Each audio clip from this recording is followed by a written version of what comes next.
Hi everyone, it's Kevin here from the Wi-Fi Guy page.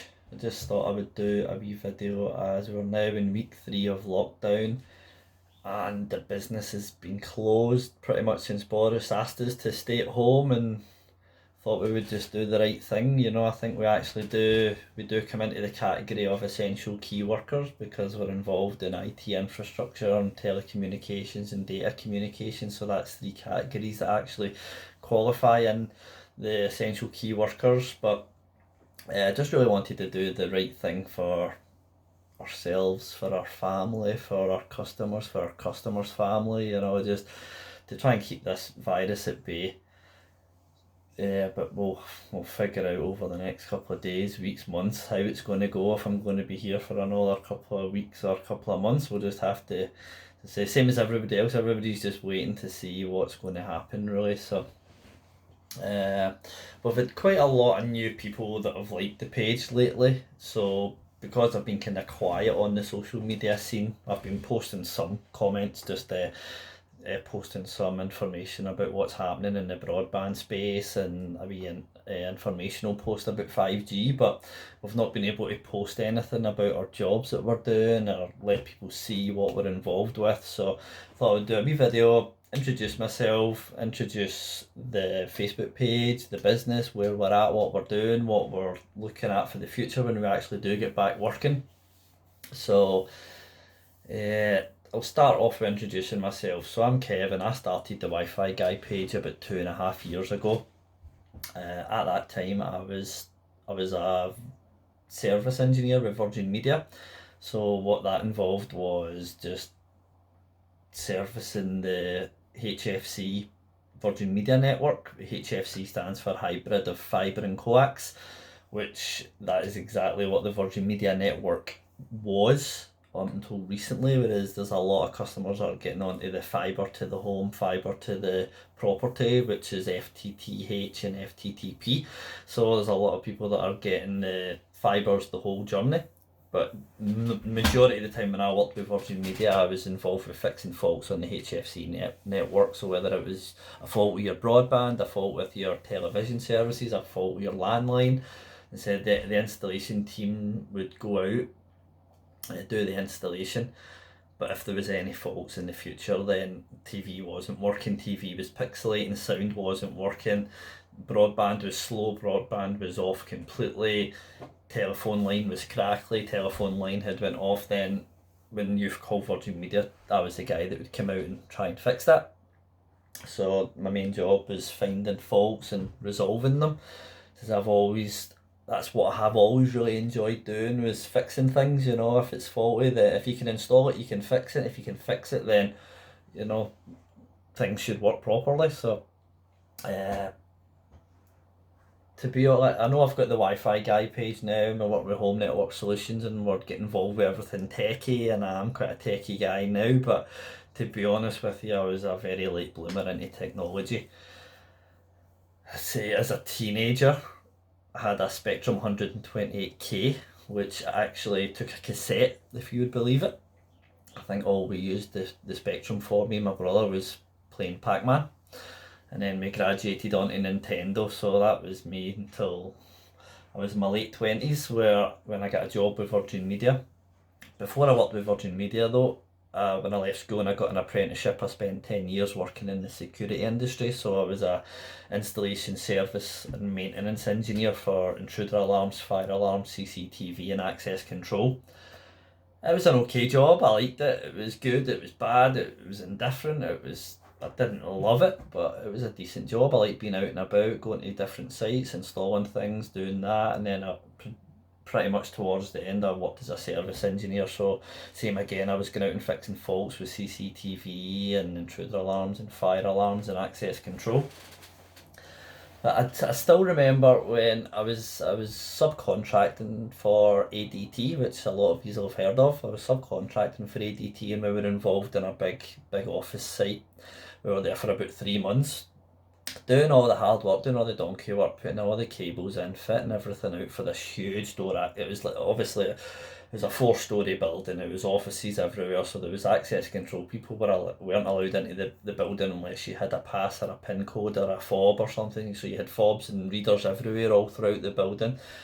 And yeah, that was fine, working away, installing all that stuff, but because we were subcontracting for ADT then came in at the end and took all the glory. The ADT engineer, he was a commissioning engineer, so he turned up with his laptop and plugged it in, and that was kind of the first time that I'd seen, because I'm quite old. So I started my apprenticeship in 1996, so we're talking between 1996 and 2006, technology was nowhere near where it is now. So whereas everything now connects to the internet, nothing connected to the internet back then. But as I say, I do remember this job when I was about 25 in 2005. We were working on that site. The engineer came in with his laptop, connected his laptop into the door access system and started configuring it all for the door access, for the PIN codes, who was allowed in when, creating the logs for when people came in, when people left. And I was going, that's really, really good. I think that's the future, is like being able to monitor everything through a computer, a network, having a log for everything. So from that point then, I worked away as a fire alarm engineer for another 3 years, but then a job came up with Virgin Media when I was back home in Scotland. So I applied for that, and it was as a service engineer with Virgin Media. I was totally not experienced. I didn't know anything about broadband TV or telephone lines at all. But the role was kind of similar to what I did as with the alarms. I went out and I fixed things, and pretty much that's what the job with Virgin Media was. So I just needed a wee bit of training. I think it was only 3 months they trained me, and I was out in my own doing 16 faults a day, 26 minutes per call. But that's not what the whole thing's about. It's just but that's where I started to get really interested in networking and Wi-Fi. But Wi-Fi wasn't a thing. When I started working with Virgin Media in 2008, pretty much the download speeds that were on offer from Virgin Media was between 0.5 and the maximum speed was 2. You had a wee standalone modem, and that was it. So the coax cable came into your home, they plugged into a wee square modem, and then they had one Ethernet port on the back of that, which then would plug into your device. And then actually in those days there was not many devices. People would just have that one modem hardwired directly into their desktop computer, and they would use it for things like downloading music on LimeWire and things like that, so there really wasn't that many things that you connected to the network. Wi-Fi wasn't a big thing. However, over the next couple of years, Wi-Fi did become more and more involved in it, but Virgin Media didn't take anything to do with Wi-Fi. They would say, here's your modem, this is your broadband connection, you've got 2 meg broadband to the home, there it is, it's working. However, if you then want to install Wi-Fi, you're going to have to get your own Wi-Fi router.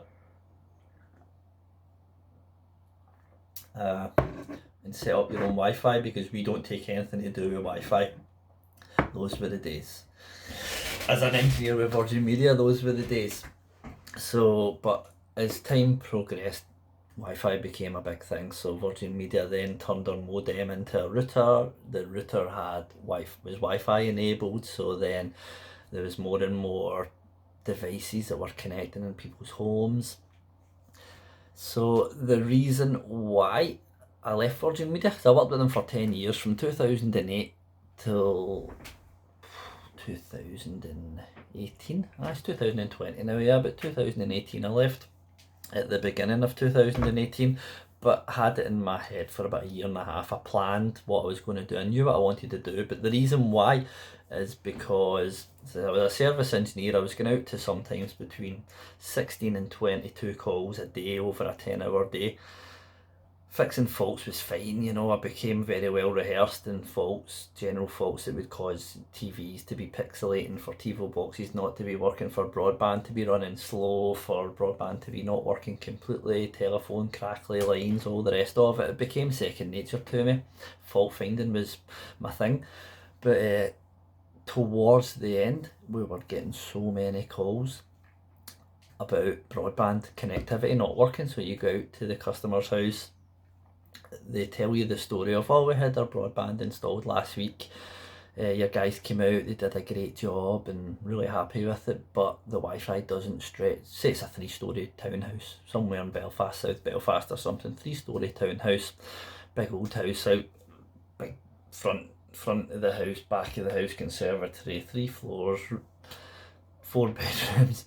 The Virgin guys would come out and they would fit the router next to the TiVo box in the downstairs living room at the front of the house, because the TiVo box needs an internet connection, so that's where the router would go. TiVo box would work, the Wi-Fi would be working, broadband would be fine, customer would be happy, but then a week later they would go, well, this Wi-Fi doesn't stretch to our conservatory, or this Wi-Fi doesn't stretch to the kids' rooms upstairs, and they've got their PlayStation, their Xboxes, and they've got Netflix and everything up there. So to be honest with you, maybe over the course of a 10-hour day, and I had say 15 calls, 5 of those calls could be Wi-Fi problems. And Virgin Media is not a Wi-Fi provider. Virgin Media are a broadband provider, hence the term ISP is Internet Service Provider. They're not a Wi-Fi provider, but because they do build a Wi-Fi access point, not top of the range, but a wee Wi-Fi access point is built into that router, then a lot of customers believe that Virgin Media a lot of customers believe that they pay Virgin Media for Wi-Fi when they don't. They pay for the broadband. As I said, like when I first started, we took nothing to do with Wi-Fi. It was always a customer's problem. So yep, that's what about maybe a third of the jobs every day was about Wi-Fi. I was getting sent out to fix the faults with Wi-Fi, and I'm going, well, I'm not a Wi-Fi engineer, I'm a broadband engineer. I come and I fix faults. If your broadband's not working, if it's running slow, then I'll fix that. But if the Wi-Fi doesn't stretch to your ensuite toilet upstairs in your room, then I can't do anything about that. And Virgin Media have never trained us to be Wi-Fi engineers, and that's just not what we do. So then I started thinking, I was like, well, yeah, I understand that there's companies out there that are doing Wi-Fi for hotels, shopping centres, leisure centres, all the rest of it. But I was thinking, well, you know, you've got some houses now with the wireless lighting, wireless sound systems, wireless thermostats, smartphones, laptops, tablets, desktops, smart TVs, Fire Sticks. You know, I could continue. It's like there's a lot of connected devices, and one Wi-Fi router provided by an internet service provider is not going to cut it. So I started researching what kind of equipment that the big Wi-Fi installation companies were installing in hotels and shopping centres and leisure centres, and I took a risk. I was like, I definitely think people would pay for this to get something done properly, just to have that peace of mind that the kids can game, you can watch Netflix. It's that obviously with the coronavirus, a lot of people will know, but working from home is an important thing for people. So if you've got the kids gaming and you've got other kids watching Netflix and you're trying to do some video conference or something, everything just bottlenecks, and it'll just freeze to a halt, and the kids will be complaining and you can't do what you need to do for work. So I was like, well, let's go out and see if people want to pay for this. So I planned and took the leap, started out with myself, started off with a Facebook page, got a few more inquiries. Then one of the other Virgin Media engineers came into the business with me, and we're both out now doing it as we run as Home Network Solutions Limited. It's a limited company. The Wi-Fi Guy page is still the Facebook page because Facebook won't let me change it, but I don't really want to change it because the Wi-Fi Guy is the Wi-Fi Guy. So yeah, it's let's see, I need to try and figure out where I'm going to go next with this. Yeah, so we've had really good growth over the last 2 years. So I think we're just over 2 years as Home Network Solutions. Started off doing Wi-Fi installations just residentially in people's homes and to improve the Wi-Fi, and doing the odd LAN point for a smart TV or a PlayStation. But I think people are happy with what we do, with what we know. So, you know, we're getting more and more involved with the 4G space, offering a really good alternative to regular cable broadband. So what we can do is, if you're out in the country and you've got terrible copper connection from BT, sorry, that is the main provider in this country, but if you're out in a remote location and the speeds are pretty bad, then we can offer you a really good alternative through 4G broadband, and we can then tie it in with a proper Wi-Fi installation as well. So you've got the good broadband, then you've got the Wi-Fi installation, which everything just comes together nicely, and then it works and people are happy with that. So we're actually really busy for when we get going again after the virus is over, and we're booked out for 2 or 3 months. We're getting a lot bigger jobs, being a lot involved in a lot of bigger commercial jobs. We've got a couple of big industrial sized jobs at the moment. One's a big warehouse in Lisburn that we're doing absolutely everything. Data, structured data cabling, Wi-Fi, networking, door access, CCTV, intruder alarm, TV distribution. I've got that one going on. We've got another big industrial CCTV installation where we've got 16 4K cameras to be installed in an airfield not far from Belfast International Airport. So we're doing okay. You know, the Wi-Fi side of things is our bread and butter really, but we do so many things, and all these things that we do work through the network. So it's just kind of putting everything together properly for people. And you know, the two guys, me, myself and Mark's the invisible Wi-Fi guy. I maybe get him to do a wee video someday, but I wouldn't hold your I wouldn't hold your breath. He likes to be invisible. But yeah, we know what to do. We know how the customer expectations. You know, we worked with Virgin Media for best part of 20 years between the two of us, because that's where I met Mark when I first moved to.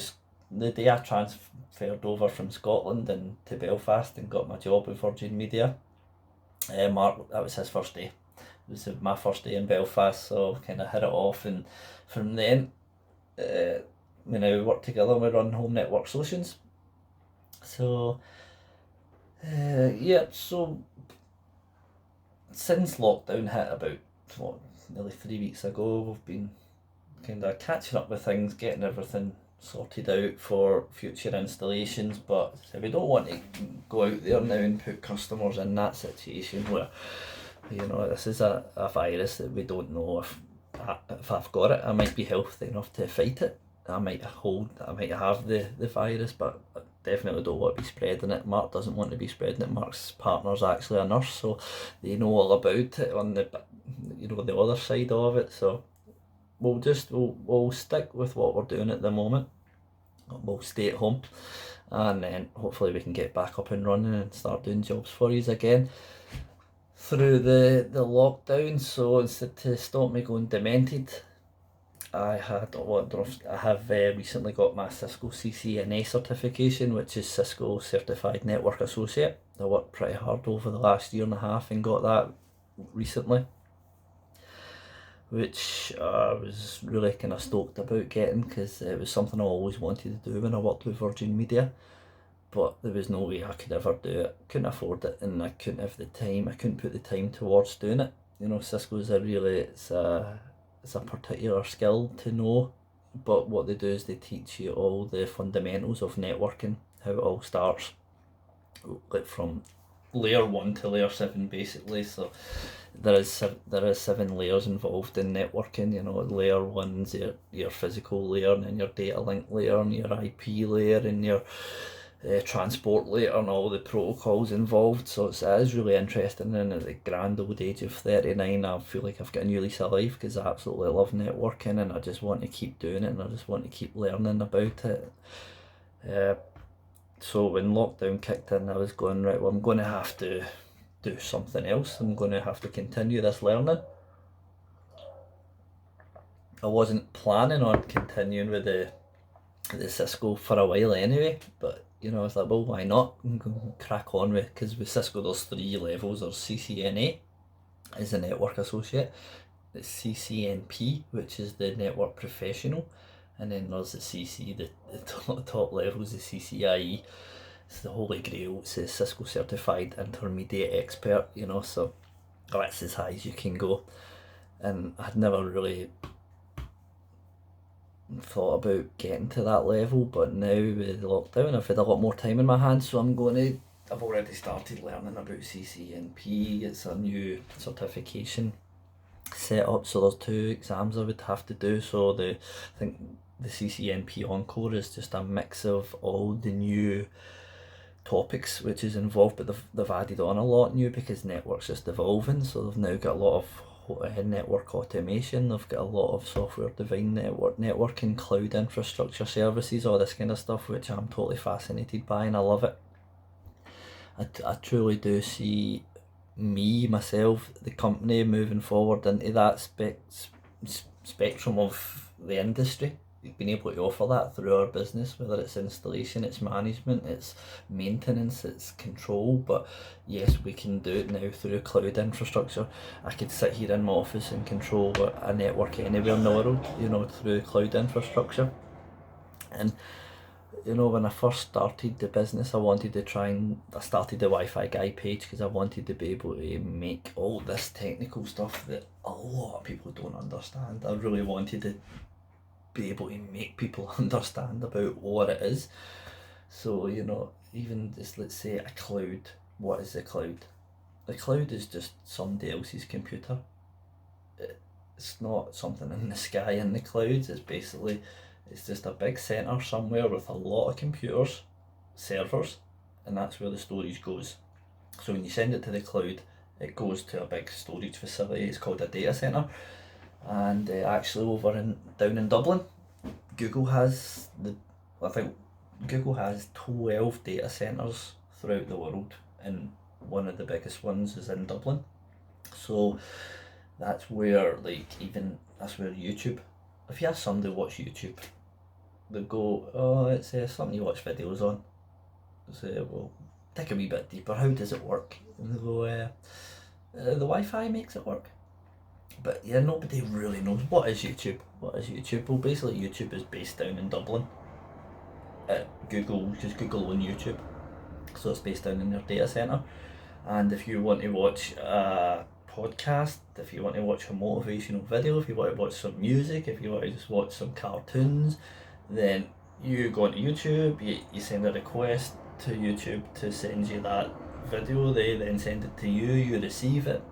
But basically it's all just going through the network to Dublin and back. Send a request as upload, receive that thing you've requested as the download speed, so up and down. It's always a two-way path. So yeah, I'm really, really interested in cloud infrastructure and software-defined access and intent-based networking. I know a lot of that stuff will go like that, but I just absolutely love learning about it. And as well as that, since lockdown, I've continued with the CCNP studying. I've also touched a wee bit on Linux. Linux is an open source operating system which basically everything in the world runs on, but nobody really knows what it is unless you're involved in networking. But basically, if you just imagine your desktop computer and it's all these wee icons and it's graphics and things like that, but behind those graphics, what makes those icons come up and your wee symbols and the graphics, it's basically just code. It's code written on a software code which is written on a controller. And so Linux would be something that all that kind of code would be entered into, and then there's something called Python again, which is another kind of software development tool. So I started learning about Linux, I started learning about Python, getting to know a wee bit about everything, but I definitely don't want to continue doing that. I don't need to know that, I don't want to know that. I don't see myself getting into software development. I like to know the commands and how to do it. I actually set up a Linux server on a virtual machine on my laptop, playing about with the commands, installed a few things, speed test on my Linux server, but I really don't actually need it. But I'm going to continue during this time. I'm going to continue with the Cisco stuff, and then hopefully it'll be something that we can offer through the businesses coming into your. Cisco will be too expensive for residential installations. If you want it, we can get it for you, we can install it. There's licenses involved, which means you have to maybe pay for a 3-year license to have a Cisco system. But the way their technology is moving, it's just insane, and I really want to be involved in it. If any of you like the Cisco networking, or you are interested in maybe furthering a career in the networking field, I would definitely advise anyone to just start watching YouTube videos about Cisco. Two people I would really recommend is Network Chuck and Keith Barker. Network Chuck kind of talks about what he's he actually has his own data center, but he knows that, like, you know, he's CCIE, Cisco, and he's, you know, Linux, and he's Python, and he's Docker, and he's like, he just knows absolutely everything about the networking IT world. But he's a good guy, and he talks to you as if you're not a fool, and he has a good laugh on the video. So I would definitely recommend people hooking him up on the YouTube. And then there's Keith Barker. He's predominantly Cisco guy, CCIE as well, but they have a good laugh. They're really nice guys, and they talk you through what they're doing. You know, if you're learning Cisco, you would use a thing called Packet Tracer, which is a wee software on the computer you'd install, and you can set up your own wee lab, so you can install switches and routers and desktop computers and Wi-Fi controllers and Wi-Fi access points, and set them up on the lab and do IP addressing and dynamic routing protocols and see your own wee network work. And that's what I love about it. And last week they actually had a wee tete-a-tete about his network Chuck designed a lab, and then he implemented loads of problems in it. He killed the lab basically, and then he gave it to Keith Barker to try and figure out what all the problems were and to fault find and put it right, and it was brilliant. So there's 2 videos, you should check that out. Network Chuck, how to kill the lab, and then Keith Barker when he was trying to fix it. But yeah, I think that's everything really. I just hope you are all okay, stay safe, and hopefully who knows when this is going to end, but I really hope it's sooner rather than later. Take it easy.